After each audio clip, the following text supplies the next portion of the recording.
Maayong adlaw mga higala mga langga. So balikan nyo na sa itong panghitag karong adlaw. So special karong adlaw na to karon kay birthday na to karong adlaw. Daghan kay salamat no sa mga estudyante nga nag-effort gid kayo sila og pagpalit ani no sa ako ang Citrine baby. So nagpalit sila pizza para sa ako. Thank you so much mga langga.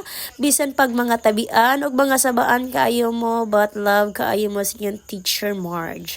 Og mao din niya lang gihatag sa ako. Daghan kay salamat sa inyo ha. Unya mga langga, di ade po'y surprise man ako mga former students mga langga, garape gihapon silang kasolido na no. Solid jud kay sila sa ako mga langga. So na pwedeng grade sa ato ang alay mga section kay diri magapon sila nag grade sa surprise diri sa hagdanan padulong na gid cut sa ako ang room. So diri gid sila gi-surprise ko nila mga langga. Actually mga langga ning naog kuno ko maong diri na lang gyud sila nag-surprise. Og mao din nga tong handa mga langga di ata nagpaksiw ta no. So kaning paksiwa mo pag ganito pag birthday sa akong anak unya dapat tay lambay. So simple kayo mga langga no pangpatag-asa gyud og mga high blood. Nag-crave man pud ta og mango float. So nag mango float na pud ta no. So akong gipagama diha is 70 sa tanaw na to magsika di mao ba niya gihimo diri mga langga. So more gini ako mga simple nga celebration mangga sa akong birthday din. Ako gi-wish lang sa akong kagalingon nga stay healthy because wala tay lain nga mapadulngan kundili ang kung wala tay kabasog sa lawas. So thank you Lord for adding a new life, a new year in my life. So daghan kay salamat Lord sa tanang grasya nga niabot diri sa ako, sa tanang nga blessing nga wala gyud unexpected gyud nga niabot sa ako. Thank you so much Lord sa mga akong pamilya pod nga simple ra kaayo nga among panihapon karon but I am so happy and happy pod kaayo ko sa akong pa-surprise sa akong mga estudyante. So daghan kay salamat mga langga, daghan kayo appreciated gyud kaayo sa tanan nga maning greet nako no. Daghan kay salamat ninyong tanan. Dili na ako mo matagsa-tagsa but I am so very thankful.